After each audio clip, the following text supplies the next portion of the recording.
সুস্থ আছেন। স্ক্রিনে যে ওষুধটি দেখতে পাচ্ছেন এটি হচ্ছে খুবই গুরুত্বপূর্ণ এবং কার্যকরী একটি ওষুধ যার নাম লরেক্স। এটি ত্বকের বাহ্যিক অংশে লাগানোর জন্য ব্যবহার করা হয়ে থাকে। আর এই ক্রিমের মূল উপাদান হচ্ছে পারমেথ্রিন ভিপি। এই পারমেথ্রিন স্ক্যাবিক্স দ্বারা সংক্রমিত ত্বকের সংক্রমণ ও চুলকানির চিকিৎসায় নির্দেশিত।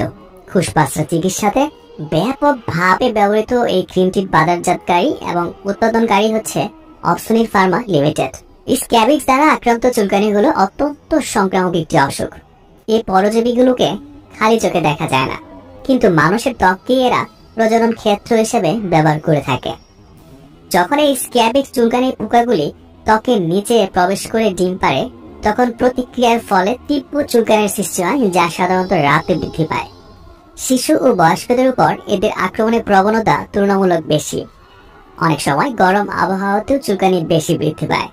আবার ব্যাকটেরিয়াল সংক্রমণের ফলে এটি আরো জটিল রূপ ধারণ করতে পারে, যার ফলে এর থেকে ত্বকে ক্ষতের সৃষ্টি, এমনকি হার্টের রোগ, সেপ্টিসেমিয়া মানে রক্তে ব্যাকটেরিয়াল সংক্রমণের প্রবেশ, এমনকি কিডনি সমস্যা পর্যন্ত হয়ে যেতে পারে। স্ক্যাবিক্স আক্রান্ত চুলকানির দেহে যে কোনো অংশে হতে পারে, তবে সবথেকে বেশি হতে দেখা যায় হাতে, বিশেষত নখের চারপাশে ও আঙুলের ফাঁকে।